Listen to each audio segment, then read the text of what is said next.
আমি এখন রয়েছে পানিয়া রোডে মহানগর টিভি ডিজিটাল প্ল্যাটফর্ম থেকে। আমি আমি রয়েছি এখন ব্রাহ্মণবাড়িয়া জেলার কসবা উপজেলার ইউনিয়নের পানিয়া রোড গ্রামে। আপনারা জানেন গত 20 বার প্রায় 2:30টার দিকে আশুলিয়া সাভার থানায় স্ত্রীর হাতে স্বামী হানিফকে 37কে মাথায় হাতুড়ি দিয়ে আঘাত করে তাকে নির্মমভাবে হত্যা করেছে। আপনাদের আরেকটু বলে রাখি, এই কসবা উপজেলা পানিয়া গ্রামের এই হানিফ মিয়ার 6 ভাই ছিল। তার 5 ভাই এখন জীবিত রয়েছে, একজন দুনিয়া থেকে চলে। তার বাবার নাম মৃত সিরাজুল ইসলাম।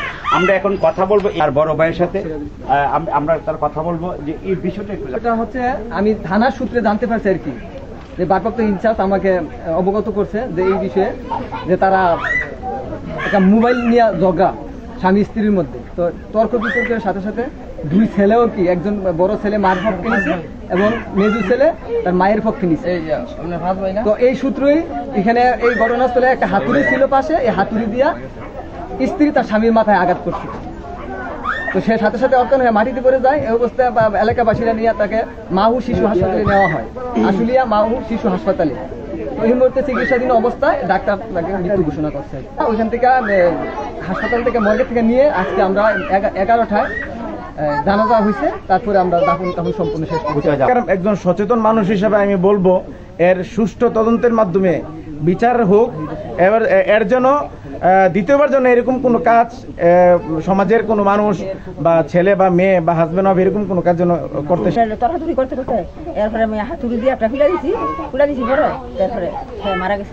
আপনার পুত্রবধূর নাম কি? নাম লুৎফা। লুৎফা কি অ্যারেস্ট আছে? জি পুলিশের কাছে। আপনি কি চাচ্ছেন?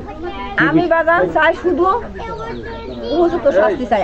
আমার ভূত তো আর ফোন দিত না, আমি তো আমার ভূতের ফোন দিয়ে দিয়ে বলেছি আমার ভূত আমার বলেছি আমার ভাত খাইছেন নি, আমার কি করেন?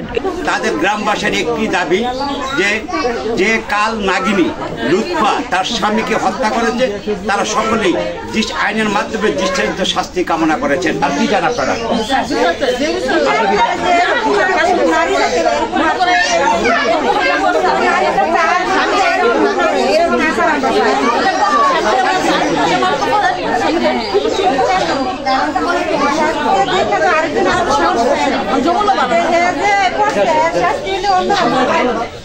আমরা আশা করব আইন মোতাবেক এবং বিধি মোতাবেক যেন তার কঠিনতম শাস্তি হোক, এমনটা প্রত্যাশা করেছেন এই গ্রামের নারী পুরুষ সকলেই।